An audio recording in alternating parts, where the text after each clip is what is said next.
cancer était quelque chose qui me faisait très peur. Donc je ne peux pas dire que je m'attendais à avoir un cancer puisque j'avais la chance d'être dans une famille qui n'avait pas de prédisposition au cancer du sein. Mais c'est quelque chose que je redoutais. Quand le radiologue m'a dit qu'il y avait des cellules atypiques et qu'il fallait faire une biopsie, et à partir de ce moment-là, on se rend compte qu'on n'est plus dans le schéma normal de la mammographie. On m'a dit que je n'allais pas mourir, que c'était un type de cancer qui se soignait très bien, que j'allais passer une année particulière avec des moments difficiles, mais qu'ensuite je regagnerais la vie normale.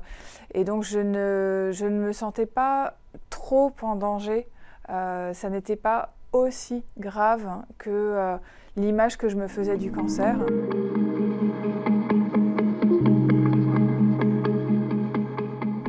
Alors la mastectomie, en fait, ça n'est pas rien, mais ce qui s'est passé dans mon cas, c'est que juste après, on m'a annoncé que j'allais avoir de la chimio.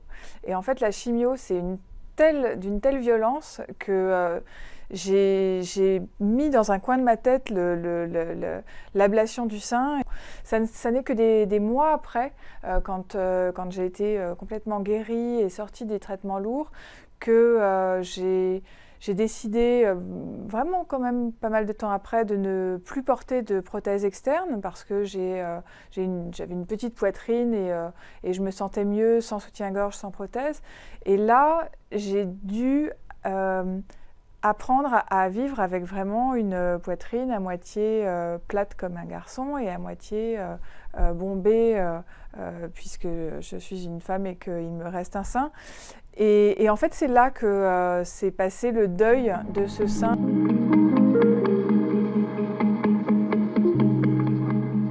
Je me disais que pour être la plus utile possible à des personnes concernées par la maladie, c'était bien d'aller dans des détails qui parfois peuvent être un petit peu crus ou des réactions du corps quand on perd ses poils, quand on a une chute de libido parce que le cancer nous fait penser à autre chose et qu'il affecte les muqueuses du corps. Et tout ça, ce sont des choses, oui, quand on se retrouve dans le cas de la personne malade, on a aussi envie de parler, de lire sur ça, je pense.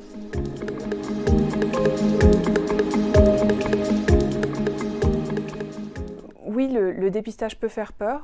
Je comprends qu'on ait une appréhension à aller se faire une mammographie. Et un cancer, quand il n'est pas pris tôt, suffisamment tôt, il peut générer des métastases. Et un cancer métastatique est beaucoup plus difficile à soigner. Même aujourd'hui, même avec la médecine de pointe à laquelle nous avons droit.